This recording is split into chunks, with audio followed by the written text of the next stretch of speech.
Hi friends అందరికీ welcome back to my YouTube channel. So Sunday special వచ్చింది కదా, మీరేం చేస్తారో చెప్పేసండి. మేమైతే చేపలు తెచ్చామండి, పిల్లలకి జలుబులు చేసాయి అనమాట. అందుకు మా వెళ్ళి చేపలు తీసుకొచ్చారు. ఈరోజు రాయలసీమ స్పెషల్. సో ఫ్రెండ్స్, ఇప్పుడు మన చేపల పులుసుకి కావాల్సినవి చూడండి. చేపలు అయితే శుభ్రంగా కడిగి పెట్టాను. ఎర్రగడ్డలు, టమాటాలు, కొత్తిమీర, అలాగే ధనియాల పొడి, కారం, పసుపు, ఉప్పు, అల్లం వెల్లుల్లి పేస్టు, ఆవాలు, మెంతులు కొద్దిగా, పసుపు, ఆయిల్. సో ఇప్పుడు మెయిన్ చింతపండు పులుసు అన్నమాట. ఇప్పుడు ఎలా చేయాలో స్టార్ట్ చేసేద్దాం. సో ఇప్పుడైతే ఫస్ట్ మన చేపల పులుసుకి కావాల్సినంత ఆయిల్ అయితే వేసేద్దాం.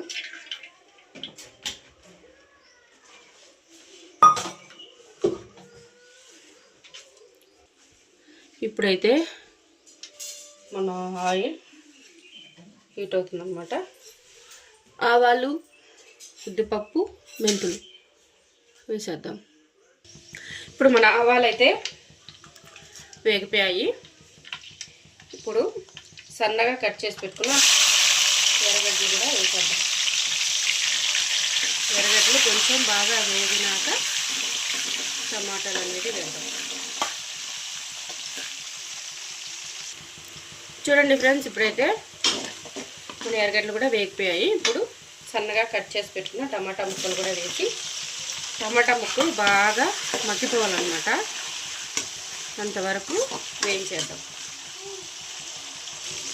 ఇప్పుడైతే చూడండి ఫ్రెండ్స్, మన టమాటా ముక్కలు కూడా కొంచెం దగ్గర పడుతున్నాయి అన్నమాట మగ్గేదానికి. సో ఇప్పుడు ఇందులో మనం కొద్దిగా పసుపు యాడ్ చేద్దాం.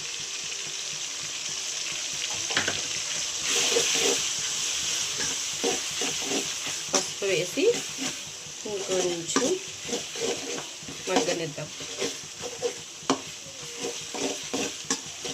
సో ఇప్పుడు సాల్ట్ కూడా వేసేద్దాం. మన చేపల పులుసుకి మీరు ఎంత సాల్ట్ తింటారో అంత సాల్ట్ వేయండి. ఒక 2 నిమిషాలు ఈ టమాటా ముక్కలు ఇంకొంచెం వేగిద్దాం. పసుపు వేసాం కదా, వెళ్ళిపోయేంత వరకు. సో ఇప్పుడు అల్లం వెల్లుల్లి పేస్ట్ ఇది కూడా వేసేద్దాం.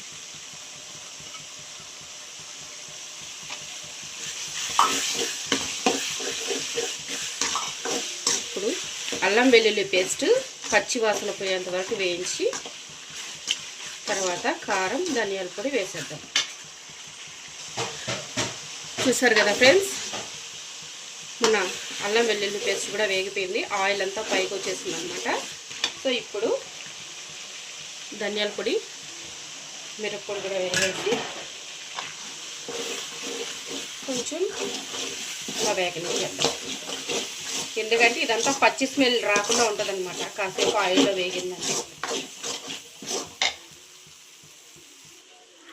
సో ఇప్పుడైతే మనం ఆల్రెడీ కలిపి పెట్టుకున్నాం కదా చింతపండు పులుసు అయితే వేసేసి మిక్స్ చేద్దాం.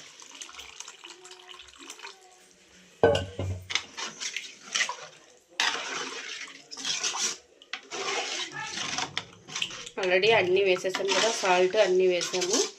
కొంచెం టేస్ట్ చూసి సాల్ట్ సరిపోయిందా లేదా అని సో ఇప్పుడే యాడ్ చేయాలన్నమాట. సో నాకైతే ఇంకొద్దిగా సాల్ట్ పడుతుంది.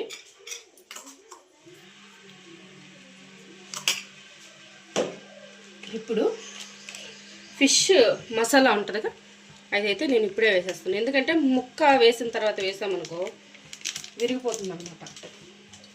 చేప ముక్క వేసిన తర్వాత అస్సలు మనం గెరటి పెట్టి కలుపుకోవద్దు. సో ఇప్పుడైతే పులుసునైతే బాగా తెల్లనిచ్చేద్దాం.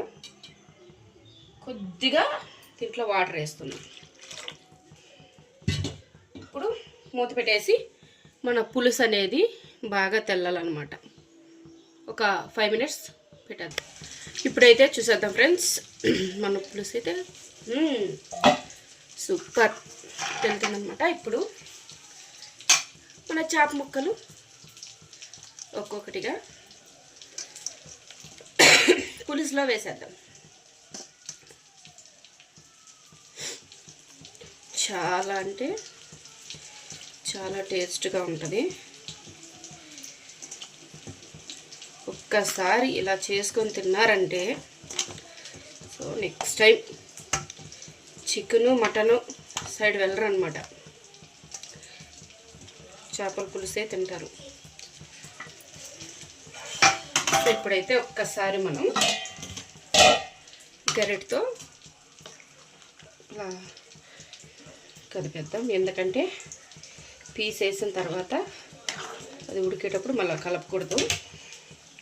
ఇప్పుడు దీంట్లో సన్నగా తరిగి పెట్టుకున్న కొత్తిమీర,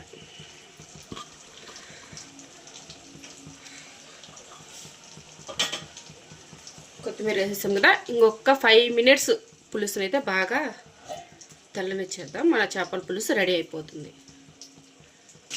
ఇప్పుడైతే చూసేస్తాం ఫ్రెండ్స్. వా సూపర్, చూడండి అసలు నెక్స్ట్ లెవెల్ అనమాట. చూడండి అసలు పీస్ అయితే చూడండి ఎలా ఉడికిందో. మన రాయలసీమ స్పెషల్ చేపల పులుసు.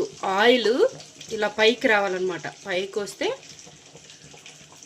మన కర్రీ చాలా బాగా ఉడికినట్టు. చూస్తున్నారుగా.